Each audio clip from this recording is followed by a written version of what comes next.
সামি সরো। কি হয়েছে? কিছু না। কিছু না মানে? বললাম তো কিছু না। দেখো আমি কিন্তু তোমার মুখ দেখলে বুঝতে পারি যে তোমার কিছু হয়েছে। বুঝতে পারো তাহলে এইসব করো কেন? কি করলাম আমি আবার? ও কি করলে জানো না? না। অভিনয় শুরু করছো আমার সাথে। কি রং ঢং, কি হাসি, ওরে বাবারে বাবা। তুমি তুমি তুমি মানে কিসের রং ঢং, কিসের তুমি? এই সে কি তোমার হাঁটুর বয়সের? তুমি তাহলে তুমি করে বলো কিভাবে? কে? তোমার এক্স। সামির আমি তো নরমালি কথা বলছি। ও তুমি নরমালি কথা বলছো, আমি অ্যাবনর্মাল? আমি বুঝি না কিছু। সামির এরকম রিয়াক্ট করলে না মনে হচ্ছে কি জানো, আমি অ্যাবনর্মাল, তুমি না। না আমি অ্যাবনর্মাল। কি হয়েছে সামির? আপনি যান, সব কথার মাঝে ঢুকবেন না, আপনি যান।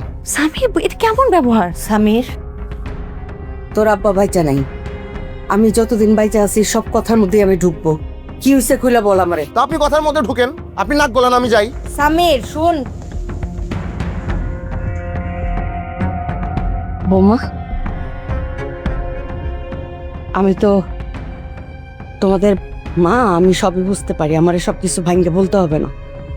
শুধু একটা কথা বলি, সামিরে বলবা অতীতের ভুল ত্রুটি ধইরা থাকলে সম্পর্কগুলি আরো বিষাক্ত হয়, জীবন থমকায় যায়, আগানো যায় না।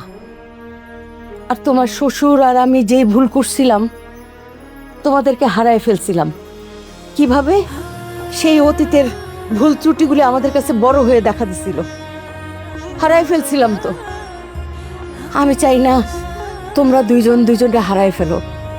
তোমার শ্বশুর উপরে থেকে যেন দেখে তার ছেলে বউ সবাই সুখে আছে, এটা বুঝায় বইল।